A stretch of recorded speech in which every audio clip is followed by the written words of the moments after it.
Hello everyone, welcome back to my channel Foster Academy and I hope you are well and healthy. सबसे पहले तो मैं आपको स्वतंत्रता की ढेर सारी शुभकामनाएं देना चाहूंगी। Happy Independence Day to all. और सभी सेलिब्रेट कीजिए इस डे को और साथ में पढ़ाई भी करते रहिए, ठीक है। और आज का जो टॉपिक है हमारा ये है, देखिए कितना अच्छा टॉपिक है आज के दिन, भारतीय राष्ट्रीय आंदोलन। ये है मेरा पार्ट 1 इस टॉपिक का, क्योंकि ये टॉपिक काफी एक तरीके से इम्पोर्टेंट टॉपिक है, तो ज्यादा अच्छे तरीके से इसको पढ़ना पड़ेगा। तो ये पार्ट 1 है इस टॉपिक का। नेक्स्ट पार्ट भी जल्दी ही आएगा। हम कर रहे हैं यहाँ पर एनवीएस टीजीटी सोशल साइंस की क्लासेस यहाँ पर दी जा रही हैं, ठीक है। और सारे टॉपिक्स आपको सीरीज वाइज ही कराए जा रहे हैं, तो कोई भी चिंता वाली बात नहीं है। सिलेबस आराम से कंप्लीट कर लें, कोई दिक्कत वाली बात नहीं है। एमसीक्यूज में जल्दी ही प्रोवाइड आपको कराऊंगी। हो सकता है इस टॉपिक के बाद जो नेक्स्ट टॉपिक आए वो आपका सबसे पहले एमसीक्यू का सेट ही आए। तो चलिए स्टार्ट कर लेते हैं बिना किसी डिले किए हुए, टाइम को देखते हुए शुरू कर लेते हैं टॉपिक। और टॉपिक है आपका भारतीय राष्ट्रीय आंदोलन, ठीक है। भारतीय राष्ट्रीय आंदोलन, इंडियन नेशनल मूवमेंट्स। तो देखिए, जब आंदोलन की बात होती है तो लास्ट क्लास को थोड़ा याद कीजिए। लास्ट क्लास में हमने कुछ एक इम्पोर्टेंट टॉपिक डिस्कस किए थे और शायद लास्ट टॉपिक आपका था 1857 का रिवोल्ट। तो 1857 का जो रिवोल्ट था वो एक तरीके से अंग्रेजी शासन के खिलाफ एक ऐसा माहौल तैयार किया उस रिवोल्ट ने, उस विद्रोह ने, जिससे जो अंग्रेज है उनमें काफी एक तरीके से भय का जो माहौल है वो पैदा हो गया था। मतलब भयभीत हो गए थे, डर गए थे वो कि ये जो सिचुएशन आई है, ऐसी सिचुएशन अब दोबारा से ना हो। क्योंकि हिंदू मुस्लिम हो या फिर कोई भी हो, सारे के सारे धर्म, सारे के सारे जाति वर्ग के लोग एक साथ आए थे और वो रिवोल्ट किया गया था। अब धीरे धीरे उन्होंने कुछ नियम कानून बनाए जिससे कि जो भारतीय हैं उनमें राष्ट्रवाद का जो उदय है, यानी जो नेशनलिज्म की जो उनके अंदर भावना है वो डेवलप ना हो सके। या फिर आपको पता ही है, अंग्रेजों ने अपना शासन चलाने के लिए डिवाइड एंड रूल भी अपनाया, हर तरीके की पॉलिसीज अपनाई जो भी वो कर सकते थे। लेकिन एक ही उनका मकसद होता था कि भारत जो है हमारे कंट्रोल में रहे और ये हमारे ग्रिप से बाहर नहीं निकलना चाहिए, क्योंकि यहाँ से हमें बहुत सारा अपना काम चल रहा है। हमारा ये उपनिवेश बहुत ज्यादा काम आ रहा है, हमारे रॉ मटेरियल यहाँ से अपने लेकर जा रहे हैं, अपनी कंट्री में सामान बना रहे हैं, यहाँ से बहुत ज्यादा हम फायदा उठा रहे हैं। इसके अलावा बात करें तो वॉर टाइम भी आने वाला था आगे, ठीक है। वो तो किसी को खैर पता नहीं था। बाद में जो वॉर टाइम आया 1914 में जब युद्ध हुआ, तो वर्ल्ड वॉर में भी भारत से काफी बड़ी मात्रा में सामान बनवाया गया। इसके अलावा सैनिक भी भर्ती कराए गए। तो वो सब सिचुएशंस जो है देखेंगे हम नेशनल मूवमेंट में, यानी जो हमारे राष्ट्रीय आंदोलन है, अब क्या माहौल होने वाला था। तो राष्ट्रीय आंदोलन में हम इम्पोर्टेंट चरण की बात करेंगे, या फिर कह सकते हैं कुछ स्टेप्स की बात करेंगे कि एक दिन का ही क्रांति नहीं थी 1857 की, उसी तरीके से एक दिन का ही काम नहीं है स्वतंत्रता संग्राम का या फिर आंदोलनों का। ये पूरी एक घटनाओं की एक सीरीज थी जो कि चली शुरू से लेके एंड तक। तो चरण है हमारा ये है टॉपिक हमारा 1885 से लेके 1947 तक क्या क्या चीजें हुई, ठीक है। जो इतनी लंबी यात्रा है 1885 से लेके, और 1885 ही क्यों, क्योंकि जो इंडियन नेशनल कांग्रेस है उसकी स्थापना 1885 से हुई थी। तो यहाँ से लेके 1947 तक का सफर हमने कैसे पार किया, कैसे चलाया, काम चलाया, क्या क्या नई चीजें हुई, क्या क्या आंदोलन हुए, क्या क्या लोगों को फेस करना पड़ा। तो पहला जो चरण है उसकी बात कर लेते हैं। पहला चरण है हमारा 1885 से लेकर के 1905 तक, 1885 से 1905 का चरण। दूसरा चरण है हमारा 1905 से लेकर के 1919 का चरण, ठीक है। और थर्ड जो हमारा चरण है वो है हमारा 1919 से लेके लास्ट हम जाएंगे 1947 तक, ठीक है। तो या फिर हम कह सकते हैं 1905 से लेके 1915 तक।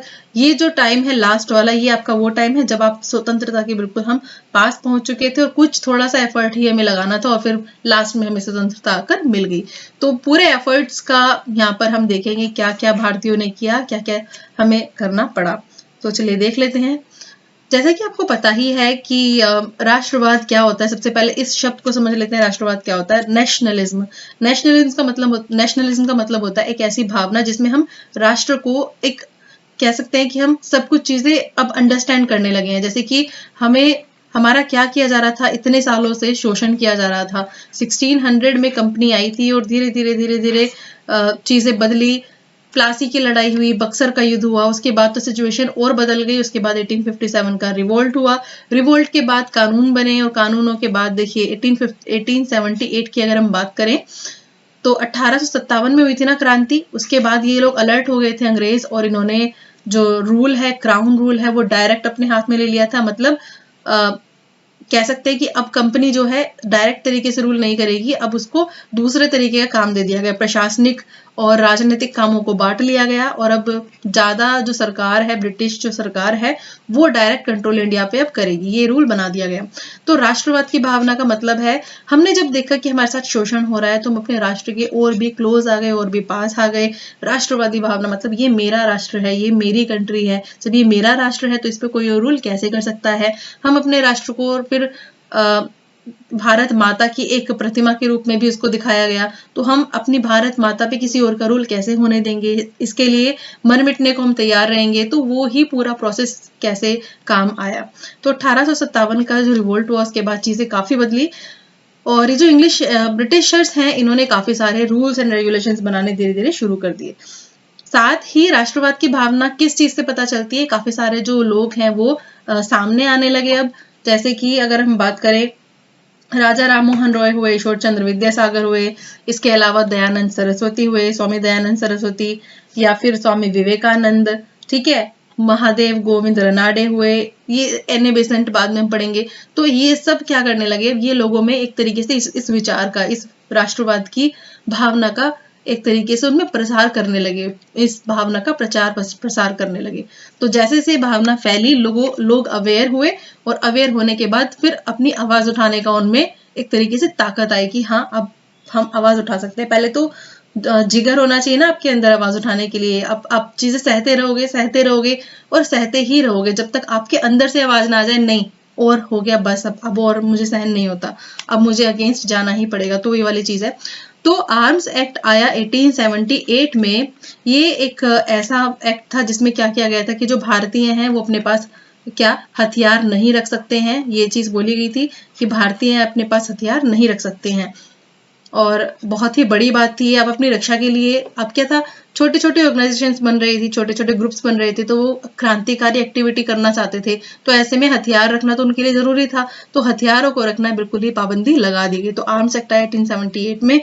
इसके बाद इसी साल बाद में आया vernacular press act. Vernacular press act का मतलब, अगर आप प्रेस की या फिर न्यूज़पेपर की इंपॉर्टेंस अगर आपको पता है तो बहुत अच्छी बात है। आज के समय में देख लो या फिर किसी भी समय में, जो लेख लिखे जाते हैं, मैगजीन्स होती हैं, न्यूज़पेपर्स होते हैं, ये एक विचारधारा को आपकी डेवलप करते हैं। जैसे कि आज के समय में क्या चल रहा है, दुनिया में क्या चल रहा है, तो प्रेस एक्ट के थ्रू क्या था कि आप सरकार के अगेंस्ट कुछ भी नहीं छाप सकते। जैसे कि हम आज गवर्नमेंट के लिए कुछ न्यूज़पेपर्स लिख देते हैं कि अच्छा ये पॉलिसी सही नहीं थी, ये नहीं था, लेकिन उस टाइम पे वर्नाकुलर प्रेस एक्ट में क्या था कि आप किसी भी सरकार के अगेंस्ट, मतलब कोई भी न्यूज़पेपर सरकार के अगेंस्ट, ब्रिटिशर्स के अगेंस्ट कुछ भी ऐसा गलत चीज नहीं लिख सकता। ऐसा हुआ अगर तो क्या होगा, सेंसरशिप लगा दी गई और उनको क्या जेल में भेज दिया जाएगा।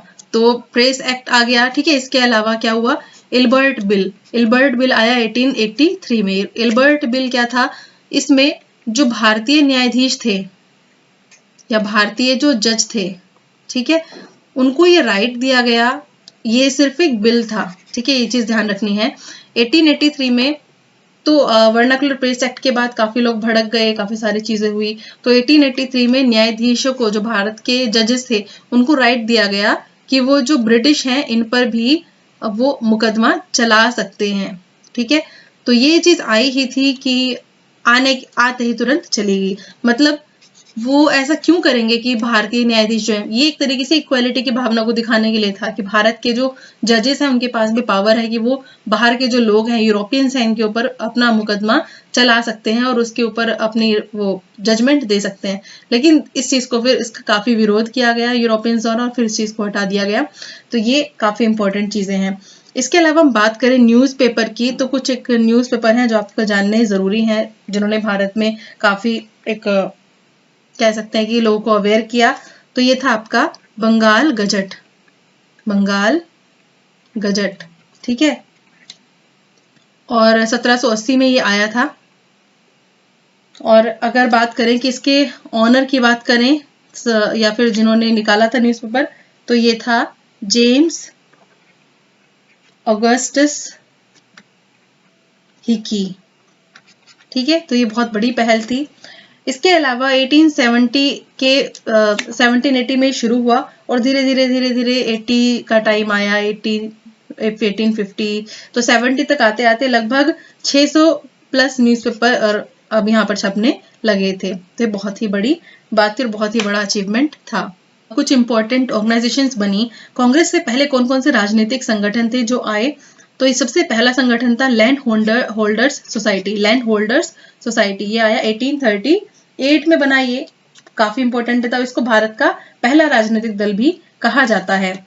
कहाँ पर? कलकत्ता में।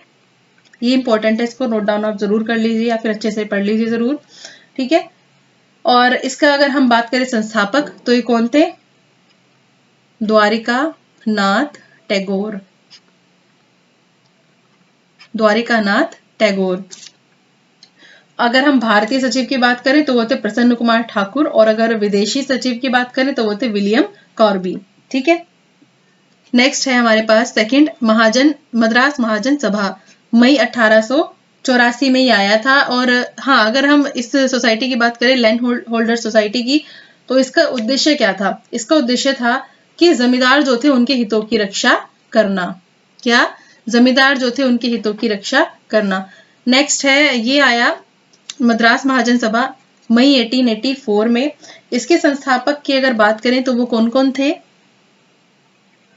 ठीक है, जैसे नाम से मद्रास तो आपको पता चल ही रहा है। इनमें थे सुब्रमण्यम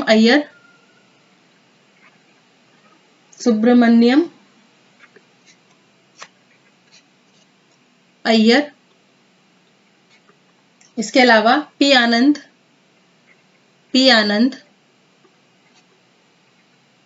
चार्लू। थर्ड अगर हम बात करें तो पी राघवाचारी। ठीक है, तो ये जो मद्रास महाजन सभा थी, इसका उद्देश्य क्या था? लोगों में राष्ट्रवाद की भावना को उत्पन्न करना, लोगों को इस बारे में बताना, नेशनलिज्म के बारे में, इस चीज का विकास करना। बॉम्बे रेजिडेंसी एसोसिएशन की अगर बात करें 1885 में ये आया। और कहाँ था? जैसे कि आपको नाम से पता चल रहा है, बॉम्बे। इसमें कौन कौन लोगों ने इसको स्टैब्लिश किया? बदरुद्दीन तैयब जी। ठीक है, नेक्स्ट है केटी तैलंग। थर्ड है फिरोज शाह मेहता। ठीक है, अगर हम इसके लक्ष्य की बात करें कि किस उद्देश्य से आया था बॉम्बे रेजिडेंसी एसोसिएशन, तो इसका एम था लोगों को इस चीज के बारे में बताना कि हमारे कुछ पॉलिटिकल राइट्स हैं। लोगों को जो पॉलिटिकल उनमें एक तरीके से समझ पैदा करना, राजनीतिक विचारों के बारे में बताना, राजनीतिक समझ का विचार क्या कह सकते हैं, फैलाना। ये कह सकते हैं कि लोगों को राजनीतिक चीजों के बारे में बताना कि हाँ ये चीजें होती हैं और इस चीजों का, इन विचारों का प्रचार प्रसार करना। नेक्स्ट है पूना सार्वजनिक सभा, 2 अप्रैल 1870 का है ये। और जैसा कि पूना नाम से पता चल रहा है, महाराष्ट्र में। इसमें किन्होंने इंपॉर्टेंट रोल प्ले किया? ये थे महादेव गोविंद रनाडे। ठीक है, नेक्स्ट जीवी जोशी। नेक्स्ट बात करें तो श्री चिपलूनकर। ठीक है, और पुनः सार्वजनिक सभा, इसकी स्थापना हुई थी किस उद्देश्य के साथ? कि जितने भी जमींदार हैं उनके हितों की रक्षा की जाए।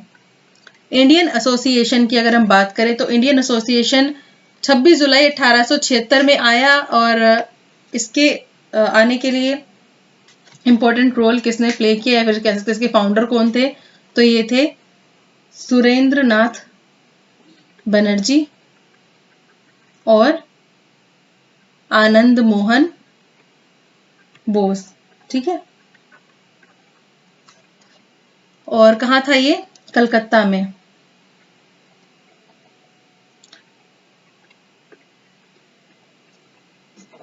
नेक्स्ट आता है किस एम के साथ या किस उद्देश्य के साथ इसको लाया गया था? यूनिटी लाने के लिए लोगों में एकता की भावना हो और लोग एक दूसरे से अच्छे से बात करें, और क्योंकि एक दूसरे के का साथ देंगे तभी तो आगे लड़ाई लड़ पाएंगे। तो इन सारे संगठनों का कुछ ना कुछ उद्देश्य था। तो ये बात हो रही है राजनीतिक संगठन कांग्रेस के टाइम से पहले के संगठन, ठीक है।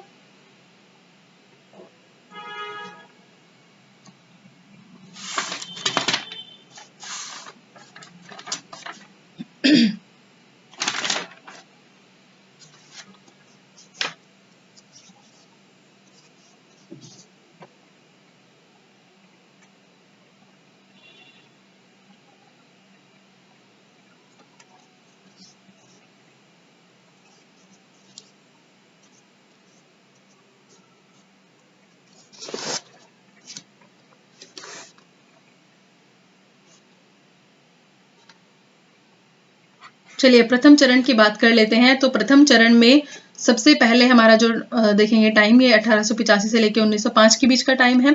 1884 में भारतीय राष्ट्रीय संघ की स्थापना हुई, और अभी हमने इसको नाम नहीं दिया था, अभी प्रॉपर तरीके से कोई पार्टी नहीं बनी है। अगर हम इसकी फाउंडेशन की बात करें या फिर इसके बनने की प्रक्रिया की बात करें तो वो टाइम था आपका 18 दिसंबर 1885, ठीक है। 28 दिसंबर 1885 को किसकी स्थापना हुई? कांग्रेस की, ठीक है, कांग्रेस की स्थापना हुई। फाउंडर कौन थे इसके? संस्थापक फाउंडर थे इसके एओ ह्यूम। एओ ह्यूम, और इनका पूरा नाम क्या था एओ ह्यूम का? Allan Octavian Hume. नेक्स्ट कुछ और इंपॉर्टेंट चीज है, उस समय वायस रॉय कौन था? लॉर्ड डफरिन, ठीक है। और ये जो स्थापना की गई थी कांग्रेस की, कौन सी जगह पर की गई थी? बॉम्बे में या बंबई में, ठीक है, ये भी पूछा जा सकता है। वैसे ये इतना ज्यादा वो नहीं है। और कौन सी जगह थी? ये थी गोकुलदास तेजपाल संस्कृत महाविद्यालय, ये भी ध्यान रखना है आपको। अगर हम बात करें प्रथम सचिव कौन थे, या फिर कितने मेंबर्स साथ में थे उस वक्त? 72 मेंबर्स, ठीक है। तो ये 72 मेंबर्स थे जो कि इसके फाउंडर मेंबर्स बोले जाते हैं कांग्रेस के। ये सब बंबई में गोकुलदास तेजपाल संस्कृत महाविद्यालय में एकत्रित हुए और वहां पर इसकी स्थापना हुई कांग्रेस की, ठीक है। ये चीज आपको ध्यान रखनी है। फेमस मेंबर्स की अगर हम बात करें तो ये थे दादा भाई नौरोजी, ठीक है। इसके अलावा फिरोज शाह मेहता, एस सुब्रमण्यम, इसके अलावा केटी तेलंग, नेक्स्ट है वी राघवाचारी। ये कुछ इंपॉर्टेंट मेंबर्स हैं, ठीक है। तो कांग्रेस के बारे में हमने कुछ एक चीज देख ली है। इसके अलावा अगर हम बोलें कि फर्स्ट अध्यक्ष कौन थे, तो ये थे व्योमेश चंद्र बनर्जी, ठीक है। ये क्वेश्चन आ जाता है कई बार, पहले अध्यक्ष कौन थे, ठीक है, ये इंपॉर्टेंट है। तो चलिए नेक्स्ट देख लेते हैं। अब हम बात करेंगे कांग्रेस की स्थापना तो हो गई, कुछ एक लक्ष्य भी रखे होंगे, कुछ एक उद्देश्य भी रखे होंगे, कुछ एक डिमांड भी रखी होगी। तो कांग्रेस बनी और 9 डिमांड के साथ के सामने आई। पहली डिमांड क्या थी कि एक शाही आयोग बनाया जाए। क्या? कि एक शाही आयोग बनेगा जिसमें भारत का जो एडमिनिस्ट्रेशन है उसका क्या किया जाएगा? निरीक्षण किया जाएगा, ठीक है। दूसरी डिमांड क्या थी इनकी? दूसरी डिमांड थी कि जो इंडिया में आईसीएस है, यानी जो नागरिक सेवा उनके द्वारा करवाई जाती थी, अंग्रेजों की जो नागरिक सेवा थी, जैसे कि आज के टाइम का यूपीएससी है, उस टाइम का ये आईसीएस। तो इसमें इंडियंस की जो एज थी वो 19 कर दी गई थी। ये चाहते थे कि इनकी एज बढ़ाकर वापस से 23 कर दी जाए, ठीक है, बाद में एज घटाकर 19। अब जब 19 एज हो जाएगी तो भारतीयों का जो इसमें पार्टिसिपेशन है तो वैसे ही कम हो जाएगा। तो इनका कहना था कि 19 से इनकी एज बढ़ाकर इतनी करी जाए, 23 की जाए। इसके अलावा जो आर्मी के ऊपर खर्च हो रहा है उसके ऊपर भी खर्च खर्चे को कम किया जाए। ठीक है, इसके अलावा कांग्रेस का जो अधिवेशन है वो कहाँ की जाए? नेक्स्ट अधिवेशन कलकत्ता में होगा। फिफ्थ क्या था यहाँ पर कि इंडियन काउंसिल जो है उनको उसको भंग किया जाए। ठीक है, सिक्स्थ बात की जाए, ये जो प्रस्ताव है ये हर एक प्रांत के राजनीतिक दलों को भेजे जाए। नेक्स्ट अगर हम बात करें तो ये है कि बर्मा को अलग किया जाए। एट्थ अगर हम बात करें तो टैक्सेस के ऊपर बात थी कि जो चुंगी कर है वो फिर से लगाया जाए, और जो आर्मी है, जो सेना है, उसके ऊपर जो लाइसेंस है उसको भी क्या किया जाए, उसके लिए भी कुछ ना कुछ इंतजाम किया जाए, उसके लिए भी कोई सिस्टम लाना चाहिए। ठीक है, इसके अलावा यहाँ पर एक चीज और थी, नाइन्थ जो डिमांड थी वो थी केंद्र की और जो प्रांत की परिषदें हैं वहां पर बजट के ऊपर बात करने का हमें राइट होना चाहिए। तो ये सब कुछ एक डिमांड थी।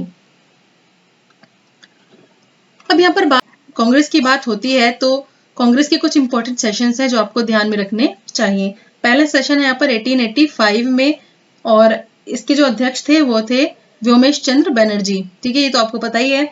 और कहाँ पर हुआ था? ये हुआ था बॉम्बे में। ये इंपॉर्टेंट क्यों है? क्योंकि ये तो पहला अधिवेशन है, तो पूछा जा सकता है पहला अधिवेशन कहाँ हुआ था, तो आपको पता होना चाहिए। दूसरा यहाँ पर 1887 में अधिवेशन इंपॉर्टेंट, ये मैं सीरीज नहीं, ये सिर्फ इंपॉर्टेंट अधिवेशन बता रही हूँ, पूछे जा सकते हैं। दूसरा अधिवेशन है बदरुद्दीन तैयब जी, बदरुद्दीन तैयब जी। अब और ये हुआ कहाँ था अधिवेशन? ये हुआ था मद्रास में। ये इंपॉर्टेंट क्यों था? क्योंकि ये पहले मुस्लिम प्रेसिडेंट थे। ठीक है, पहले मुस्लिम प्रेसिडेंट वाला जो सेशन था वो था 1887 का। बदरुद्दीन तैयब जी अध्यक्ष थे और मद्रास में हुआ था, पहले मुस्लिम अध्यक्ष थे। थर्ड सेशन देखें जो इंपॉर्टेंट है वो है 1883 का, और ये इसके अध्यक्ष कौन थे? George Yule. अगर हम जगह की बात करें तो ये कहाँ हुआ था? इलाहाबाद में, जो आज का प्रयागराज है। और ये क्यों इंपॉर्टेंट था? क्योंकि ये पहला ब्रिटिश अध्यक्ष थे। ठीक है, ये वो सेशन था जिसमें पहले ब्रिटिश अध्यक्ष ने पार्टिसिपेट किया था, या इसकी जो अध्यक्षता है वो एक ब्रिटिश नेता ने की थी। अगर फोर्थ नंबर के इंपॉर्टेंट सेशन की बात करूं तो ये था 1889 में। ठीक है, और रहीमतुल्ला सायनी जो थे वो अध्यक्ष थे इस सेशन के। ये हुआ कहाँ था? कलकत्ता सेशन था ये।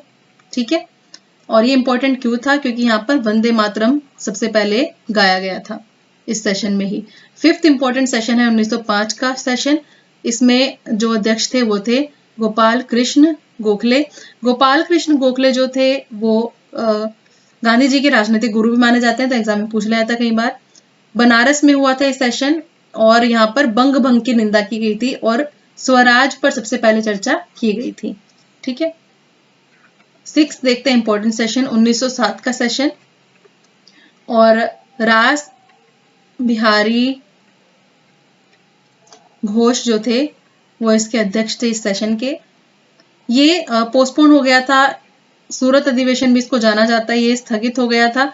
और आपको पता ही है 1907 में क्या हुआ था, ये इंपॉर्टेंट है। कांग्रेस का जो विभाजन है वो इसी सेशन में हुआ था। कांग्रेस का विभाजन आगे हम पढ़ेंगे इस बारे में भी। कांग्रेस का विभाजन इसी सेशन में हुआ था, तो पूछ लिया था कांग्रेस का विभाजन कौन से सेशन में हुआ था? 1907 में हुआ था। उसके बाद इंपॉर्टेंट है 1908 का सेशन, जिसमें फिर से रास बिहारी घोष को ही अध्यक्ष बनाया गया, और ये कहाँ पर हुआ सेशन? ये हुआ मद्रास में। ठीक है, और कांग्रेस द्वारा यहाँ पर संविधान के निर्माण की बात कही गई, एक तरीके से प्रस्तावित किया गया संविधान के बारे में। तो नेक्स्ट सेशन जो इंपॉर्टेंट है वो है 1911 का सेशन। ठीक है, इसकी अध्यक्षता किसने की थी? बिशन नारायण दास के द्वारा, और ये सेशन हुआ कहाँ था? कलकत्ता में। क्या इंपॉर्टेंट था? पहली बार जनगण मन गाया गया था इसी सेशन में। ठीक है, चलिए नेक्स्ट देख लेते हैं अब सेशन नंबर 9 जो इम्पोर्टेंट है, ये है हमारा 1916 का सेशन, जिसमें अंबिका चरण जो है वो इसके अध्यक्ष, और कहां पर हुआ था, ये लखनऊ। ये इंपॉर्टेंट किस लिए था, क्योंकि इस सेशन में ही नरम दल और जो गरम दल थे उनके नेताओं के बीच में समझौता हुआ था, या कह सकते हैं संगम हुआ था। कांग्रेस पार्टी ना 2 पार्ट्स में डिवाइड हो गई थी, एक तो नरम एक्सट्रीमिस्ट में और मॉडरेट्स में, ठीक है। दो अलग अलग विचारधारा के लोग थे, तो ये इनके आपस में बहुत लड़ाई हो रही थी, तो ये फिर पार्टीशन हो गया था। लेकिन 1916 में वापस से कांग्रेस का जो है संगम हो गया, और इसी में ही कांग्रेस और मुस्लिम लीग के बीच में भी समझौता हुआ था, तो इसको लखनऊ पैक्ट भी कहा जाता है। नेक्स्ट है 1917 का एनी बेसेंट, ठीक है, इसकी अध्यक्ष थी। और ये सेशन कहाँ पर हुआ था, ये सेशन हुआ था कलकत्ता में। अब नाम से आपको पता चल रहा है इंपॉर्टेंट क्यों था, क्योंकि इसमें पहली बार किसी विमेन अध्यक्ष की बात हुई थी, यानी इसका जो प्रेसिडेंट था वो पहली बार कोई लेडी थी, कोई विमेन थी, ठीक है। और ये भारतीय नहीं थी, अगर पूछा जाए भारतीय तो वो थी सरोजिनी नायडू, उनके बारे में भी हम नेक्स्ट अभी लिखने वाली हूँ। इसमें क्या इंपॉर्टेंट था, तिरंगे झंडे की बात कही गई थी, ठीक है, तिरंगे झंडे को अपनाने की बात की और अपनाया गया था इसमें तिरंगे झंडे को, ठीक है। नेक्स्ट सेशन है हमारा 1925, ठीक है, जिसमें अध्यक्षता किसने की, सरोजिनी नायडू। ये सेशन हुआ कहाँ था, कानपुर में। और ये सेशन इंपॉर्टेंट क्यों था, नाम से पता चल रहा है, क्योंकि इसमें फर्स्ट टाइम किसी भारतीय महिला ने ये अध्यक्ष वाला पद संभाला था। तो अगर पहली महिला पूछे जिन्होंने अध्यक्षता की वो थी एनी बेसेंट, और अगर पहली भारतीय महिला पूछे तो वो थी सरोजिनी नायडू, ठीक है। और इसके बाद क्या है, एक इंपॉर्टेंट सेशन और है 1937 का। इसमें पंडित जवाहरलाल नेहरू अध्यक्ष थे, और ये हुआ कहाँ था, महाराष्ट्र सेशन था ये, कहाँ पर, महाराष्ट्र में। और ये पहला कि ये कह सकते हैं कि सिर्फ अपने आप में एक अकेला ऐसा सेशन था जो विलेज में या फिर गांव में हुआ था, ठीक है, इस किसी विलेज में होने वाला। बस ये काफी इंपॉर्टेंट सेशंस थे, इनको आपने देख लिया है। अब आगे चलते हैं, बात करते हैं, आगे कहानी को आगे बढ़ाते हैं।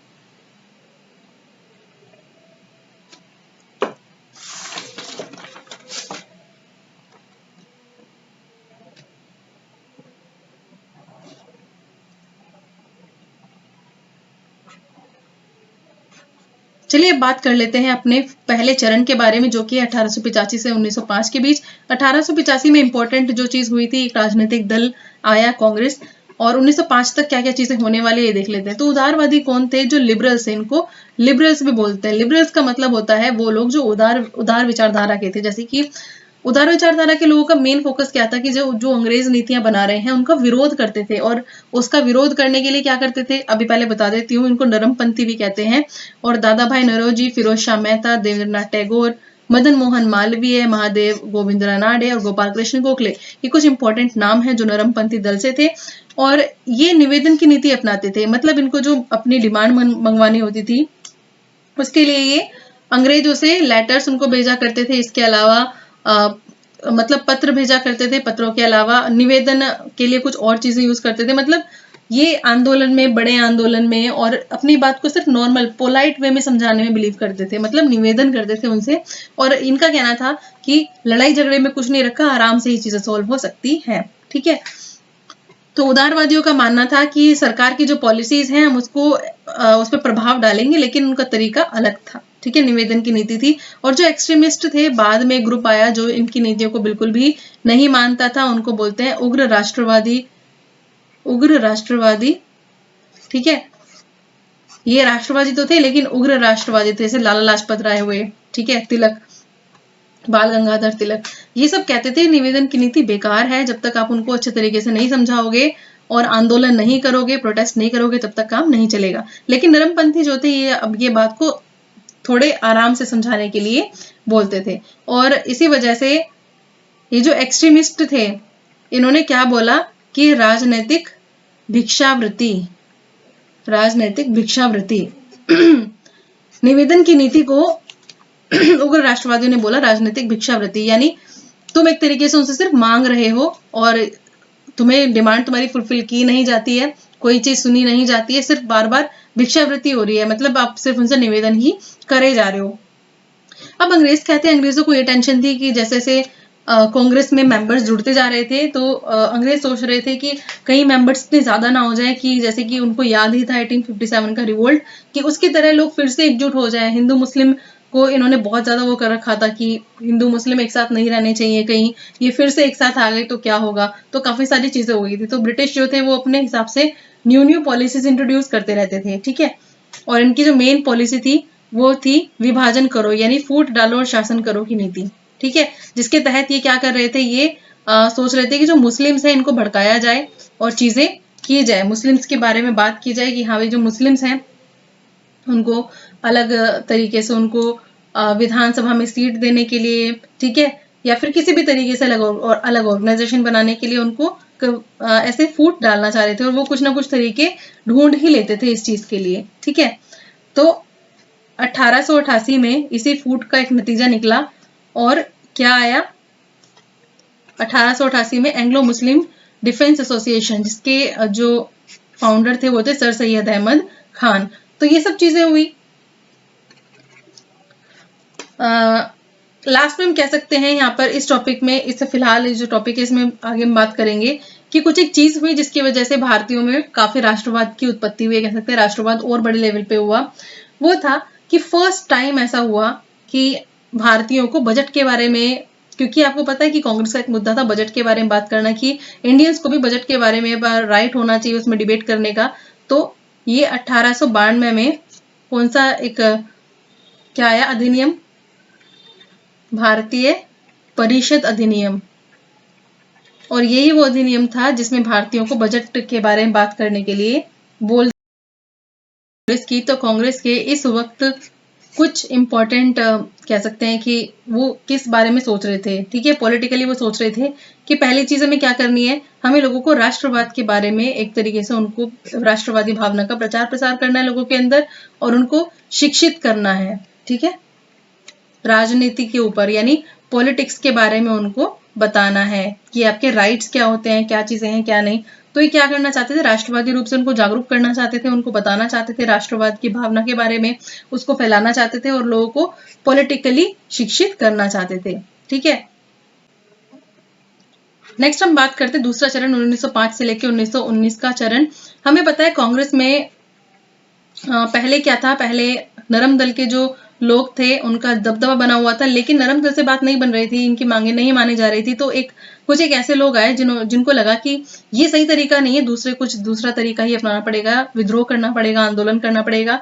तो उग्र राष्ट्रवाद का उदय हुआ, और ये 3 नाम, लाल बाल पाल, बहुत इंपॉर्टेंट है, ये सभी को ही पता भी होंगे। तो ये 3 कौन थे, ये थे लाला लाजपत राय, लाला लाजपत राय, बाल गंगाधर तिलक, ठीक है, और ये कौन थे, विपिन चंद्रपाल, ठीक है, विपिन चंद्रपाल। तो इनका क्या था, ये कहते थे कि जिस तरीके की पॉलिसी है, निवेदन की पॉलिसी, हम उसको बिल्कुल भी फॉलो नहीं करेंगे और हमें तो दूसरा ही तरीका अपनाना पड़ेगा।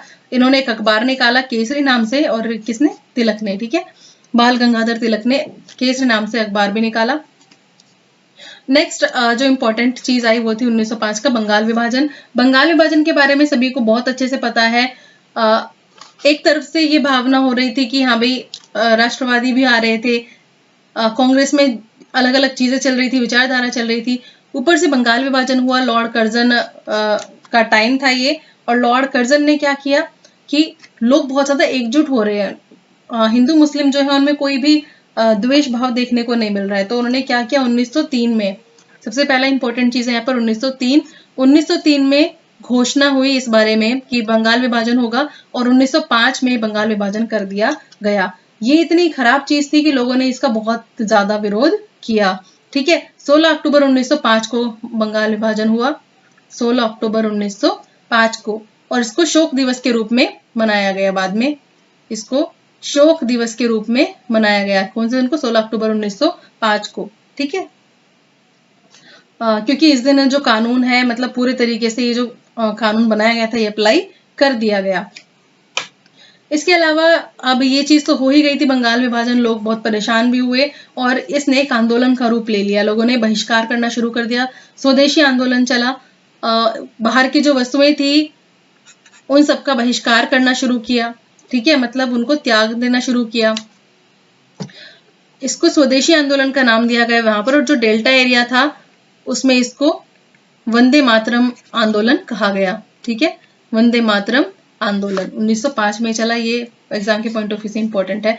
तो इसमें क्या हुआ, विदेशी कपड़े जो थे उनकी होली खेली गई, यानी विदेशी कपड़ों को जलाया गया और बोला गया कि हमें स्वदेशी चीजें ही अपनानी है, स्वदेशी काम ही, स्वदेशी दुकानें होनी चाहिए, स्वदेशी सामान होना चाहिए, बाहर से हम कोई भी चीजें नहीं खरीदेंगे। इसके अलावा जो यहाँ के जो कर्मचारी है, कोई भी जो गवर्नमेंट कर्मचारी है वो भाग नहीं लेगा। या फिर कह सकते हैं कि अंग्रेज इस बात से इतने ज्यादा नाराज हो गए कि उन्होंने कहा कि इस आंदोलन में कोई भी अंग्रेज दिखाई ना दे जाए, कोई भी सरकारी कर्मचारी दिखाई ना दे जाए। अगर ऐसा हुआ तो उसको अपने जॉब से हाथ धोना पड़ेगा और उसको जॉब से निकाल दिया जाएगा। तो काफी ज्यादा प्रेशर था लोगों के ऊपर इस चीज को लेके। इतने में ही जैसे ही ये आंदोलन तो चल ही रहा था, स्वदेशी आंदोलन, तो ब्रिटिश लोगों ने क्या किया। अच्छा, सबसे पहले मैं बता दूं, बंगाल विभाजन जो हुआ था उसका रीजन क्या बताया था इसने। बंगाल को पूर्वी और पश्चिमी पार्ट में डिवाइड कर दिया गया था। ठीक है,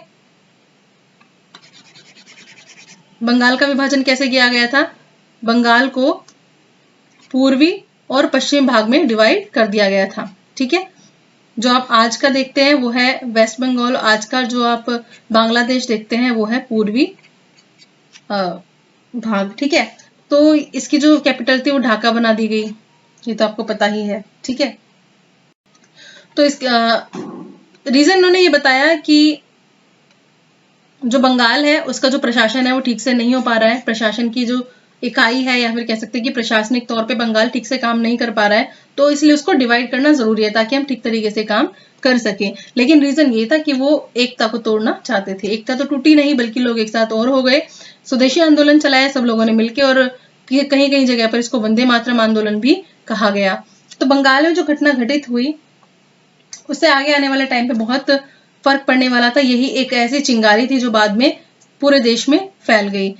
अब ये सब चीज तो हो ही गई थी, लेकिन आगे क्या होना था भाई, अंग्रेज जो थे वो डर गए, उन्होंने सोचा कुछ तो करना पड़ेगा। तो उन्होंने क्या किया, उन्होंने कुछ एक जो मुस्लिम वो थे, नेता थे, उनको उनसे बात करनी शुरू करी। ठीक है, और 1906 में इस चीज का क्या असर पड़ा, उनको ये समझाया कि क्या है कि सब कांग्रेस जो है वो सिर्फ अपने लोगों के बारे में सोचेगी और हिंदुओं को ज्यादा फायदा देगी, और उनसे मुस्लिम जो कम्युनिटी है उसको कोई फायदा नहीं होगा। तो 1906 में कुछ एक चीजें उनको सही लगी और उन्होंने चीजों की मांग करी। तो 1906 में क्या हुआ, मुस्लिम लीग की स्थापना हुई। ठीक है, वो फूट डालो और शासन करो की जो नीति थी उसको पूरी तरीके से अपनाने को तैयार थे, और लोग उनके चक्कर में आ भी रहे थे। 1906 में मुस्लिम लीग की स्थापना। आगे देखते हैं कि और कौन कौन सी घटनाएं हुई जो कि काफी इंपॉर्टेंट है इस टॉपिक के हिसाब से। ठीक है, हमने बात कर ली है 1907 के अधिवेशन की। नेक्स्ट हम बात करेंगे एक और घटना की, वो थी 1908 में घटित। ठीक है, 1908 में तिलक के ऊपर, बाल गंगाधर तिलक के ऊपर राजद्रोह का इल्जाम लगाया गया और उनको जेल में भेज दिया गया। ठीक है, उसके बाद 1909 में एक सुधार आया, मॉर्लेमेंटो अधिनियम, मॉर्लेमेंटो सुधार अधिनियम इसको कह सकते हैं। ठीक है, यहाँ पे एक इंपॉर्टेंट घटना हुई 1911 में, जिसमें भारत में क्या लगाया गया, एक दरबार लगाया गया। स्पेशली यहाँ पर दिल्ली की बात हो रही है, दिल्ली दरबार लगाया गया। दिल्ली में एक दरबार का आयोजन किया गया, और ये जो था ये क्यों किया गया, क्योंकि जॉर्ज पंचम जो थे वो भारत आए थे, और ये उस वक्त जॉर्ज पंचम क्या बने थे, किंग ऑफ ब्रिटेन, भारत के ब्रिटेन के राजा बने थे जॉर्ज 5। तो इनके स्वागत के लिए दिल्ली दरबार लगाया गया 1911 में, और इसमें काफी सारी चीजें हुई। इसी टाइम में ही बंगाल का विभाजन, यानी इसी घोषणा में, इसी दरबार में बंगाल के विभाजन को भी रद्द कर दिया गया, साथ ही दिल्ली को क्या कर दिया गया, कैपिटल का दर्जा दे दिया गया। पहले कैपिटल कलकत्ता थी, वहां से इसको शिफ्ट करके अब क्या कर दिया गया, दिल्ली को इसकी कैपिटल डिक्लेयर कर दिया गया। न्यू कैपिटल अब क्या हो गई, दिल्ली। ठीक है, ये चीज हुई। 1912 में हॉर्डिंग बम कांड हुआ, जिसके इम्पोर्टेंट जो कह सकते हैं कि रोल प्ले किया रास बिहारी बोस ने। इसके बाद यहाँ पे सीरीज चल रही है एक पूरी घटना की, तो 1905, 6, 7, 8 देख रहे हैं हम, ऐसे करके 1911 आ गया है, देन 12। अब क्या आ गया है, फर्स्ट वर्ल्ड वॉर आ गया है। फर्स्ट वर्ल्ड वॉर का टाइम था जब जो भारतीय थे उनकी भर्ती की जा रही थी जबरदस्ती। भारतीय बिल्कुल भी इसमें पार्टिसिपेट नहीं करना चाहते थे, लेकिन उनको बोला गया कि इसके बाद जो रिजल्ट आएगा उसमें हम क्या करेंगे, कुछ चीजें चेंज कर देंगे। तो इनको लगा कि हमें शायद इनके साथ जुड़ जाना चाहिए, शायद हमारी स्वतंत्रता की राह बन जाए ये युद्ध। तो भारतीयों में कुछ वर्गों को तो बहुत फायदा हुआ, जैसे कि कुछ चैप्टर में आपने पिछले वीडियो में भी पढ़ा होगा, पिछले से पिछले वीडियो जो मैंने दी थी उसमें था कि जो रॉ मटेरियल था अब क्या होने लगा था, यहाँ पे वर्दी बनने लगी थी और युद्ध के लिए काफी सामान बनने लगा था, तो एक वर्ग को काफी फायदा हुआ। लेकिन जो लोग थे उनको जबरदस्ती भर्ती किया जा रहा था। फर्स्ट वर्ल्ड वॉर जो था वो किस किस के बीच में हुआ था, ब्रिटेन, फ्रांस, ठीक है, इटली, रशिया, ठीक है, और लास्ट है जापान। ठीक है, तो ये इंपॉर्टेंट है। वर्सेस यानी इसका किससे हुआ था, ये जर्मनी, ऑस्ट्रिया हंगरी, और लास्ट है ये टर्की।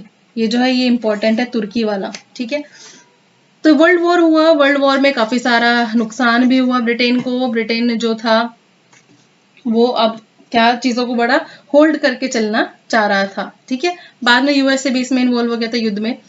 तो ये हुआ, और ये युद्ध 1914 से चल करके 1918 तक चला, और सबको भारतीयों को यही उम्मीद थी कि 1918 में क्या होगा, युद्ध खत्म होती कुछ होगा। तो क्योंकि 1918 का रिजल्ट भी आ गया, और ये जो तुर्की है इस पर इसका भी एक इशू हुआ था, वो भी आगे मैं बताऊंगी आपको। तो ये पक्ष जीत तो गया, लेकिन जीतने के साथ साथ उनको काफी नुकसान भी हुआ था। ठीक है, जर्मनी के बारे में आपको पता है कि जर्मनी की हालत खराब हो गई थी, उसके ऊपर बहुत सारे संधियां थोप दी गई थी, जिसकी वजह से आर्थिक मंदी भी बाद में आई थी। ठीक है, वो वाली चीज देखेंगे। 1915 में कांग्रेस में एकता आई, यानी 1915 का जो अधिवेशन हुआ उसमें कांग्रेस जो है फिर से एक हो गया था। ठीक है, 1916 में लखनऊ पैक्ट की अगर हम बात करें, मुस्लिम लीग और कांग्रेस में इसमें समझौता हुआ था, और फाइनली जाकर अब क्या है, कांग्रेस में नरमपंथी और जो गर्मपंथी है उनमें भी एक सुलह देखने को मिली। ठीक है, मतलब वो भी अब लड़ाई नहीं कर रहे हैं आपस में एक दूसरे के साथ, अब वहां पर सिचुएशन थोड़ी सी अलग है। ठीक है, 1916 की एक और इम्पोर्टेंट घटना है, ये है होम रूल लीग। ठीक है, होम रूल लीग। तो होम रूल लीग देखिए, जैसे कि आपको पता है लखनऊ समझौता हुआ, उसमें नरम दल और गरम दल एक हो गए, कांग्रेस में काफी सारी चीजें चेंज हुई। अच्छा, अगर हम बात करें, ये तो मैंने आपको इंपॉर्टेंट सेशंस बता ही दिए हैं, ये बताने की दोबारा से जरूरत है नहीं। 1916 में तिलक ने होम रूल लीग की स्थापना की। ठीक है, कहां पर, बेलगांव, पूना में। और ये जो है ये काफी सीमित था ये होम रूल लीग, और उसका जो उद्देश्य था वो मेनली क्या था, स्वराज। ठीक है, स्वराज की बात यहाँ पर की गई। लेकिन 1916 में ही बाद में, कब ये हमारी बात हो रही है सितंबर 1916 में, एनी बेसेंट का नाम आपने सुना होगा, इन्होंने स्थापना की एक और होम रूल लीग की। ठीक है, और ये कहाँ पे इसकी स्थापना की गई, मद्रास में, मद्रास के आरडीआर में। ठीक है, तो इसमें मेंबर्स जो है 1917 में बढ़े, फिर 18 में बढ़े, तो एक तरीके से इसमें मेंबर्स काफी ज्यादा बढ़ रहे थे, यानी ये ज्यादा पॉपुलर था और कई क्षेत्रों में फैल गया था। जैसे कि ये फैल गया था बॉम्बे में, इसके अलावा यूपी पंजाब के कुछ एरिया में भी ये फैल गया था, तो ये ज्यादा बड़े लेवल पर लीग चली थी। ठीक है, और काफी इंपॉर्टेंट चीज आगे और डिस्कस करते हैं। नेक्स्ट है यहाँ पर 1917 की मॉन्टेग्यू घोषणा। ठीक है, मॉन्टेग्यू घोषणा, ये एक इंपॉर्टेंट घटना है।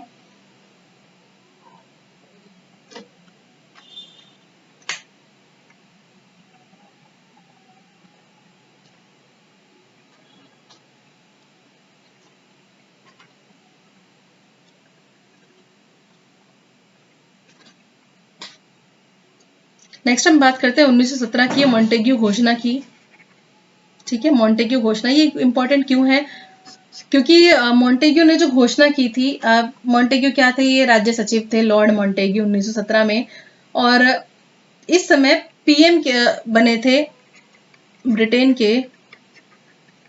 इस समय पीएम के ब्रिटेन कौन बने? Lord Lloyd George. ठीक है, तो इनके आने की वजह से एक घोषणा कराई गई। वो घोषणा थी कि जैसे ही वर्ल्ड वॉर खत्म होएगा और हम क्या करेंगे, इंडिया को उसकी पावर्स वापस कर देंगे, यानी उनका अब हम पार्टिसिपेशन यहाँ पर करने देंगे, यानी उनका इन्वॉल्वमेंट यहाँ पर करने देंगे। ठीक है, किसका? भारतीयों का। तो ये चीज इंपॉर्टेंट थी, ये काफी इंपॉर्टेंट था।